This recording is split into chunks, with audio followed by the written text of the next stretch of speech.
خداوند یسوع المسیح ہمارے منجی یشوع مشیخ کے عظیم جلیل اور قدوس نام میں آپ سب کی سلامتی ہو۔ نبیوں کی کہانی بائبل اسٹڈی پروگرام کے ساتھ ہارون خان آپ کی خدمت میں حاضر ہے، اور ہم خداوند کے زندہ پاک کلام میں سے، بائبل مقدس میں سے بزرگ یرمیہ نبی کی کتاب کو سیکھ رہے ہیں۔ ان حالات، واقعات، چاہے وہ سیاسی ہوں، سماجی ہوں، مذہبی ہوں، ان حوالے سے تیار ہو رہے ہیں، کیونکہ حالات اور واقعات آج بھی زیادہ مختلف نہیں ہیں۔ عزیزو، ہم خداوند کی شکر گزاری کرتے ہیں آپ سبوں کے لیے، اور آپ کے اس شوق کے لیے، پیار کے لیے، آپ کی فیڈ بیک کے لیے، جو آپ کلام کے اس پروگرام نبیوں کی کہانی سے، خداوند کے پاک کلام سے برکت پا کر شیئر کرتے ہیں۔ I'm so grateful to you. لیکن سارا جلال ہمارے آسمانی باپ کو ملے، ہم اس کی شکر گزاری کرتے ہیں۔ اور آج اس بک کے حوالے سے 14th پروگرام ہے۔ مختلف بادشاہوں، مختلف نبیوں، مختلف حالات، واقعات اور ٹائمز میں سے ہم اس ایگزیکٹ ٹائم پر موجود ہے جہاں پر خداوند تعالیٰ نبوت کے حوالے سے، خداوند کی خدمت کے حوالے سے، وہ کالنگ جو انہوں نے بچپن سے بلکہ ماں کے پیٹ میں اپنے نبی یرمیہ کے لیے رکھی، اس کے حوالے سے ان کی کالنگ کو آشکارا کرتے ہیں۔ اور ہم نے گزشتہ پروگرام میں یرمیہ اور یوسیہ کے حوالے سے سیکھا کہ کس طرح ان کی عمروں میں 2 سال کا ڈفرنس تھا، 2 years ڈفرنٹ تھا۔ یوسیہ جب 21 سال کے تھے تو یرمیہ اس وقت 23 سال کے تھے، اور ہم اس ترتیب کو بھی، اس کرونالوجیکل آرڈر کو بھی ڈسکس کر چکے ہیں جو کہ جرمیہ کی بک کے حوالے سے ہے۔ ہم کچھ کلام پاک میں بڑھا یا گھٹا نہیں رہے ہیں، بلکہ اس آرڈر کو، اس ترتیب کو بتا رہے ہیں۔ مثال کے طور پر جیسے ابھی بھی اگر ہم آرڈر کے حوالے سے، سالوں کے حوالے سے دیکھیں تو کلام پاک کی مختلف کتابیں جو ہیں ان کا آرڈر غالباً ڈیفرنٹ ہوگا، لیکن وہ بائبل مقدس میں ایک مجموعہ میں، ایک کلیکشن میں موجود ہیں۔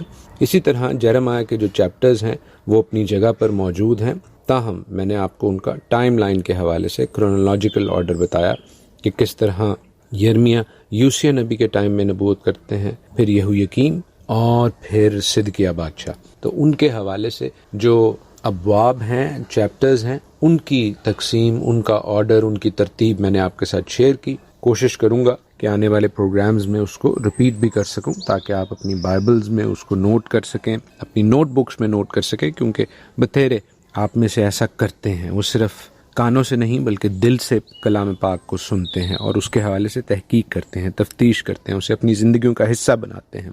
جرمیہ کے پہلے چیپٹر میں ہم یرمیہ نبی کے حوالے سے، ان کی بلاہٹ کے حوالے سے پڑھتے ہیں کہ یرمیہ بن خلقیہ کی باتیں، جو بنیامین کی مملکت میں انتوتی کاہنوں میں سے تھا، جس پر خداوند کا کلام شاہ یہودا یوسیہ بن امون کے دنوں میں اس کی سلطنت کے 13ویں سال میں نازل ہوا۔ اگر یہ یوسیہ کی سلطنت کا 13th ایئر تھا تو وہ 8 سال میں بادشاہ بنے، یعنی یوسیہ 21 ایئرز کے تھے اور جرمیہ 23 ایئرز کے تھے۔ اور لکھا ہے کہ شاہ یہودا یہویکیم بن یوسیہ کے دنوں میں بھی، اور شاہ یہودا صدقیہ بن یوسیہ کے 11ویں سال کے تمام ہونے تک، اہل یروشلم کے اسیری میں جانے تک، جو 5ویں مہینے میں تھا، خدا ان کا کلام یرمیہ نبی پر نازل ہوتا رہا۔ تو انہی کے حوالے سے میں نے آپ کو آرڈر اور ترتیب بتایا، لیکن جو یہ بتایا جا رہا ہے کہ یہ انتوتی کاہنوں میں سے تھا، اس کے حوالے سے بھی ہم بائبل مقدس میں ایک بڑا خوبصورت حوالہ دیکھتے ہیں۔ میرے ساتھ دیکھیے جوشوا کی کتاب، جوشوا 21۔ یہ وہ حوالہ ہے جو لاویوں کو شہر دیے جا رہے تھے، کیونکہ یاد رکھیے کہ باقی تمام قبائل کو تو میراث ملی اسرائیل کے ملک میں، لیکن لاویوں کے لیے ہر قبیلے کو حکم تھا کہ وہ ان کو شہر دیں، نہ صرف ان کو اپنی جو آمدن ہے اس کی ٹائتھ دیں، بلکہ شہروں کے حوالے سے بھی ان کو لاویوں کا خیال رکھنے کا کہا گیا تھا۔ تو دیکھیے میرے ساتھ یشوع 21:15 سے 18 لکھا ہے کہ اور ہولون اور اس کی نواحی، اور دبیر اور اس کی نواحی، اور عین اور اس کی نواحی، اور یوتا اور اس کی نواحی، اور بیت شمس اور اس کی نواحی، یعنی یہ 9 شہر ان دونوں قبیلوں سے لے کر دیے۔ اور بنیامین کے قبیلہ سے جباؤن اور اس کی نواحی، اور جبا اور اس کی نواحی، اور انتوت اور اس کی نواحی، اور المون اور اس کی نواحی، یہ 4 شہر دیے گئے۔ جو بنی ہارون کے جو کاہن ہیں، سب شہر 13 تھے جن کے ساتھ ان کی نواحی بھی تھی۔ یہاں پر ہم دیکھتے ہیں کہ انتوت کا ذکر ہے، تو یہ اسی جگہ کے حوالے سے جہاں پر وہ رہتے تھے، یرمیہ انتوتی کاہن کہلائے۔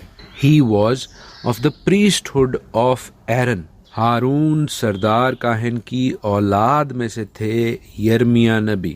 اور خداوند جو ہیں وہ جب یہ کہتے ہیں کہ اس سے پیشتر کہ میں نے تجھے بطن میں خلق کیا، میں تجھے جانتا اور تیری ولادت سے پہلے میں نے تجھے مخصوص کیا اور قوموں کے لیے تجھے نبی ٹھہرایا، تو صرف جو ان کا میسج ہے وہ اس وقت اسرائیل کے لیے، یہودا کے لیے نہیں بلکہ قوموں کے لیے تھا۔ اور یہی بات میں آپ کے حضور رکھنا چاہتا ہوں کہ یرمیہ کا message is for all the nations and for all times, especially these times when his kingdom, خداوند کی بادشاہی کے جو لوگ ہیں وہ مشکلات کا، مصائب کا، پریشانیوں کا شکار ہیں، اور ان کا حل کیا ہے، ان کے حوالے سے خداوند کی کیا مرضی ہے۔ We need to understand, that is why Jeremiah is so important.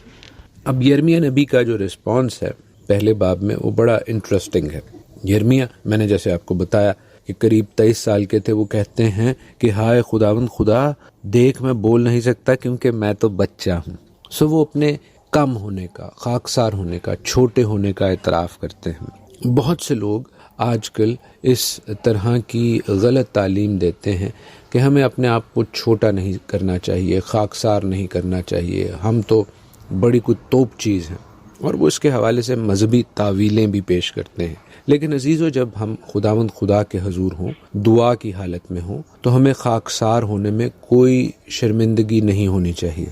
ہمیں خداوند نے اپنے بیٹے اور بیٹیاں بنایا ہے، بے شک یہ ایک اعزاز ہے، یہ آنر ہے، لیکن ہم اس کے حوالے سے پراؤڈ یا مغرور نہیں ہو سکتے، یا کسی بھی طور سے کوئی غلط ڈاکٹرن اپنے ذہن میں نہیں بنا سکتے کہ اب ہم گناہ گار نہیں ہیں، اب ہم گناہ سے مبرہ ہیں۔ That is a wrong thinking. ہمیں ہر روز خداوند کے حضور جانے کی، خداوند کے لہو میں چھپنے کی، اور اس نجات کی جو ہمیں مفت ملی ہے اس میں بڑھنے کی خداوند تعالیٰ سے مدد مانگنی ہے، اور وہ خاکسار ہو کر مل سکتی ہے، مغرور ہو کر نہیں مل سکتی۔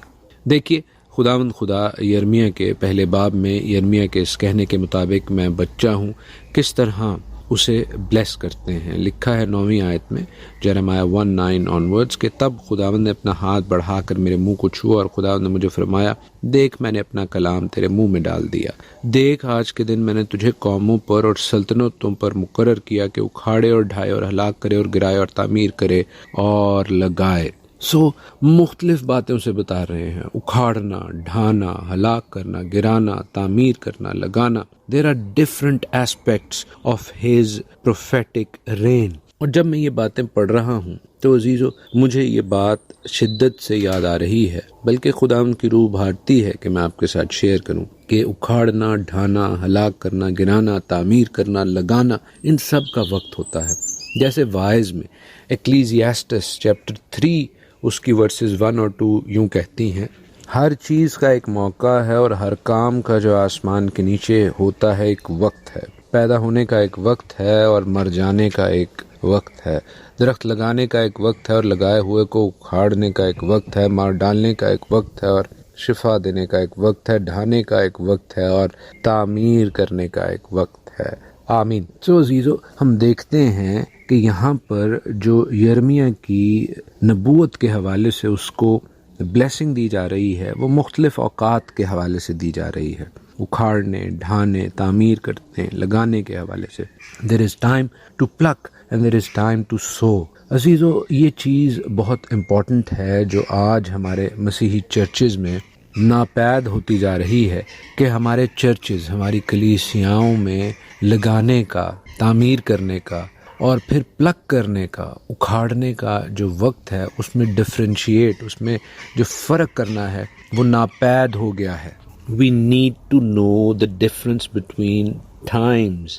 ہمیں اوقات میں، مختلف وقتوں میں جو کرنا ہے اس کے حوالے سے فرق کا علم ہونا چاہیے۔ اگر ہمیں اس چیز کا علم ہو جائے تو ہم بے شک خداوند کی اس دلہن کی مانند ہو جائیں گے جو خداوند کی مرضی پر چلتی ہے۔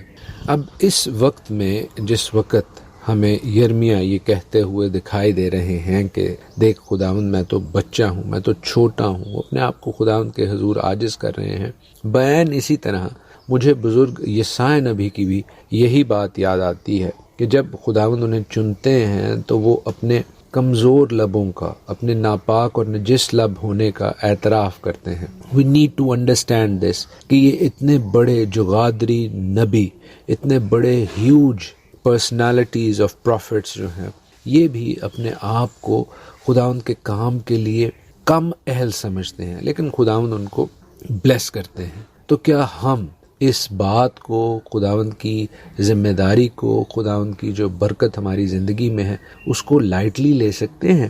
ہرگز نہیں.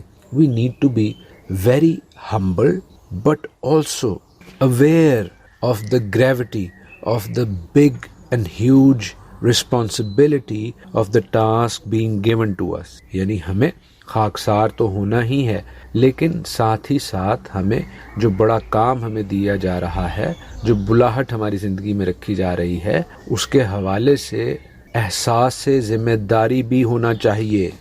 عزیزو، پہلے باب میں بزرگ نبی یرمیہ کو 2 رویا 2 ویژنز بھی دکھائی دیے جا رہے ہیں، جنہیں میں چاہتا ہوں کہ آپ کے لیے پڑھوں. 11ویں آیت سے آگے لکھا ہے، پھر خداوند کا کلام مجھ پر نازل ہوا اور اس نے فرمایا، یرمیہ تو کیا دیکھتا ہے؟ میں نے عرض کی کہ بادام کے درخت کی ایک شاخ دیکھتا ہوں. اور خداوند نے مجھے فرمایا کہ تو نے خوب دیکھا، کیونکہ میں اپنے کلام کو پورا کرنے کے لیے بیدار رہتا ہوں. دوسری بار خداوند کا کلام مجھ پر نازل ہوا اور اس نے فرمایا، تو کیا دیکھتا ہے؟ میں نے عرض کی کہ ابلتی ہوئی دیگ دیکھتا ہوں جس کا منہ شمال کی طرف سے ہے. تب خداوند نے مجھے فرمایا کہ شمال کی طرف سے اس ملک کے تمام باشندوں پر آفت آئے گی. عزیزو، یہ جو 2 رویا 2 ویژنز بزرگ نبی یرمیہ دیکھ رہے ہیں، یہ بڑے انٹرسٹنگ ہیں. اس کی وجہ یہ ہے کہ ہمیں شاید اردو میں اور انگلش میں تو یہ خوبصورت پلے آن ورڈز نظر نہ آئے، لیکن عبرانی جو کہ بائبل کی مینلی اوریجنل لینگویج ہے، اور خاص طور پر یرمیہ جس زبان میں اس کو لکھ رہے ہیں، اس میں یہ دونوں رویاں جو ہیں یہ ایک دوسرے کے ساتھ ریلیٹڈ بھی ہیں. اور ان دونوں رویا میں جو خداوند کا کلام ہے وہ بڑا خوبصورت طریقے سے نازل ہو رہا ہے. میں مختصراً آپ کے ساتھ شیئر کرنے کی کوشش کروں گا، کیونکہ پہلی رویا میں بادام کے درخت کی ایک شاخ ہے. بادام کو، آمنڈ کو عبرانی میں شوکید کہتے ہیں. جی ہاں، شوکید. جبکہ خداوند اس کے حوالے سے کیا کہتے ہیں کہ تو نے خوب دیکھا، میں اپنے کلام کو پورا کرنے کے لیے بیدار رہتا ہوں، میں بھی جاگا ہوا رہتا ہوں، اور تو نے خوب دیکھا. تو خوب دیکھنے کو، واچ اوور کرنے کو عبرانی میں شوکید کہتے ہیں. تو لکھے یہ دونوں لفظ مور اور لیس ایک طریقے سے جاتے ہیں. شاکید جس کا مطلب آمنڈ ہے، بادام ہے، اور شوکید جس کا مطلب واچ اوور، خوب دیکھنا ہے. تو خداوند انہی 2 الفاظ کو جو ایک طرح سے لکھے جاتے ہیں لیکن بولے چونکہ مختلف طریقے سے جاتے ہیں، اس لیے ان میں فرق ہے، بڑے خوبصورتی سے استعمال کر رہے ہیں کہ در حقیقت وہ بادام کے درخت کو بھی، اس کی شاخ کو بھی، اور واچ اوور کرنے کو، خوب دیکھنے کو بھی جو ہے وہ استعمال کر رہے ہیں. کیونکہ بادام کا درخت بھی، یہ بھی خداوند کے ساتھ ریلیٹڈ ہے. ہم جانتے ہیں کہ ہارون سردار کاہن کی جو لاٹھی تھی اس میں بادام کے شگوفے نکلے، تو یہ خداوند یہوہ خدا کے ساتھ اس کا تعلق ہے. اور خداوند جو ہیں وہ کہہ رہے ہیں کہ آئی ایم واچنگ اوور. دوسری بات جو دوسری رویا کے ساتھ خوبصورتی سے لنک ہوتی ہے وہ یہ ہے کہ بادام کا جو درخت ہے وہ سب سے جلدی سپرنگ اپ ہوتا ہے جب بہار آتی ہے. اور چونکہ وہ دوسری رویا میں ایک ابلتی ہوئی دیگ دیکھ رہے ہیں جو شمال کی طرف سے آنے والے ممالک کی طرف اشارہ ہے، تو خداوند کہہ رہے ہیں کہ جو ججمنٹ ہے وہ بہت جلد آنے والی ہے. جیسے بادام کا درخت جلدی نکل آتا ہے، اسی طرح ججمنٹ میری طرف سے جلد آنے والی ہے. اب یہ جو ہے یہ بیبیلونین وارننگ تھی جو دوسری رویا ہے، خاص طور پر کہ شمال کی جانب سے یہ بیبیلونین جو ہیں یہ آ رہے ہیں اور یہ یہودا کو کیپچر کریں گے. بیبیلونینز کے لیے دروازہ کس نے کھولا؟ حزقیہ نے، کیونکہ اس نے ان کو اپنا مال و دولت دکھایا، گھر دکھایا، خداوند کا گھر دکھایا، کیسی خداوند نے اس کو برکت دی ہوئی تھی. اور خداوند نے اس چیز پر بزرگ نبی یسایہ کے ریفرنس سے حزقیہ کو چیک بھی کیا کہ یہ غلط کیا ہے تو نے، اور اس کے حوالے سے ہم سیکھتے ہوئے یہاں تک پہنچے ہیں.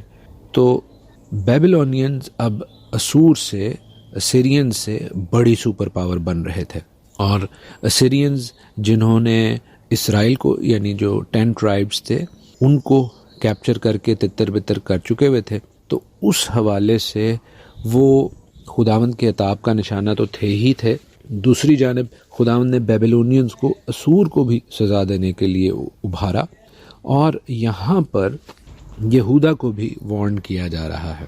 اب یہودا کو وارن کرنا جو ہے وہ ایک بات ہے، دوسری بات یہ ہے کہ اگر آپ خداوند کے ساتھ اپنے معاملات ٹھیک کر لیں تو خداوند بیبلونینز کو اس وارننگ کو ہولڈ کر سکتے ہیں. ان کو جو ایک بڑی سپر پاور بن رہے تھے ان کو خداوند کسی اور جانب یوز کر سکتے ہیں. So there is a chance for the people in Judah. یوسیہ اس حوالے سے کیا کرتے ہیں، یرمیہ کیسے یہ پیغام پہنچاتے ہیں. یرمیہ کا ایک اور تعلق جو ہمیں خداوند کی ہیکل کے ساتھ، کہانت کے ساتھ نظر آتا ہے، وہ کیا ہے عزیزو، وہ ہم کل کے پروگرام میں سیکھیں گے. آج کے لیے اتنا ہی. خداوند آپ کو اپنے پاک کلام سے، آج کے پروگرام سے بہت برکت بخشیں. خداوند آپ کے ساتھ ہوں. آمین.